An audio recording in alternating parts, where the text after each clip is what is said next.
especially when we have two touches continuation flag, because this is one of the elements or one of my trade setup that are normally in my trading plan, and I thought that I could share that with you and provide you with clarity.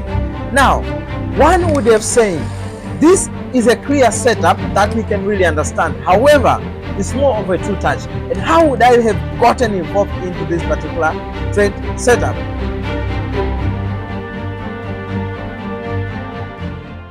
Yes, traders, welcome back to the channel, and it is my hope that you're all doing fantastic, and I do believe that you are always enjoying the content that I'm really sharing with you. And most importantly, I do believe that you are always applying it, and that gives you some sort of result into your trading. Now, into today's video, I'll just go straight to the topic that I've prepared for you. Basically, it's not a topic, but actually it's just a tip on how one can really spot continuation flag, especially when we have two touches continuation flag, because this is one of the elements or one of my trade setup that are normally in my trading plan, and I thought that I could share that with you and provide you with clarity. So follow me along as I just give you the insight of it and opening up your eyes on how you can execute the trade setup. Now follow me along. Now over here I'll be using GBP JPY as my example, and into this context, as we can see that the price has already cleared these previous highs. As we can see, we have cleared these particular highs with a clear momentum run, and what we can see over here, we started forming a continuation above, because we know the natural progression of price is impulse, correction, impulse. And what have we seen over here? We've seen that the price has broken impulsively and now is in a continuation state. So what are we likely to form over here? Is the next continuation. Now, one would have said this is a clear setup that we can really understand. However, it's more of a two touch. And how would I have gotten involved into this particular trade setup? Now, I'll be opening your eyes today, especially when you meet two touch continuation flag. Now, whenever you see two touch continuation flag, this is what you need to consider after the higher time frame is supporting your trade setup.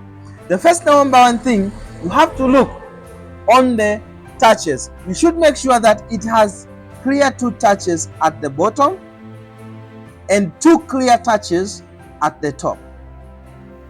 That's the first number one element.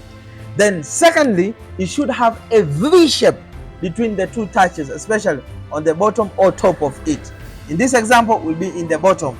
So what we'll see over here, we have an inverted V-shaped formation. And for those who see more sells better than the buys, we can just invert that, and you can see there's an element of that V-shaped formation over there, just returning the chart to its normality.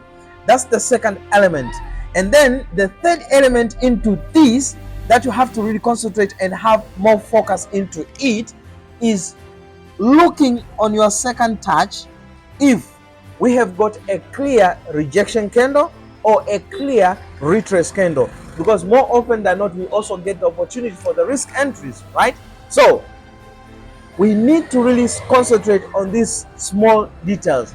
So on the second touch of it at the bottom or top, you always find a rejection candle if you are looking for either a buy or sell, or a retrace candle. So in this context, we can see over here we have finished with a nice bullish retrace candle. However, we have seen it has just even moved further than just like it's like 100%. It has retraced the previous candle, which is this one over here, right?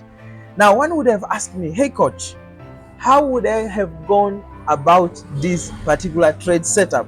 The answer is very simple. Now, listen to me. We have two mainly type of our entries, okay, that we normally consider. It is the buy limit and sell stop.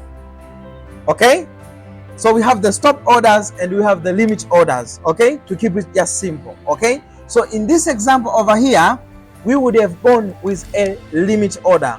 Okay, if you want more clarity about how the limit order works, go on my IG. I've explained it very clearly. So over here, what I would have done into this context is that I would have set my entry just over here, and then my stop loss just underneath, okay, just over there. And then I would have waited for the price just to a little bit come back to this entry and then trigger me before we move. And then let's see what happened next, even in the market, so that we can prove what we were anticipating or focusing on. So we can see price would have just moved or pulled back into that. So my order would have been activated at this stage. Why? Because it has just been triggered. So we are just waiting for the move to go high so that we can get involved into it.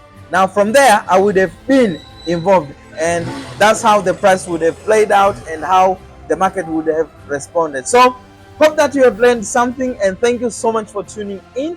As always, we do ask for your support. As you know, 7 Principles FX is a growing community that is dedicated in clarity, discipline, and alignment of spirituality. And I'm taking this opportunity to invite you all into 7 Principles. Until next time, God bless you. Bye bye.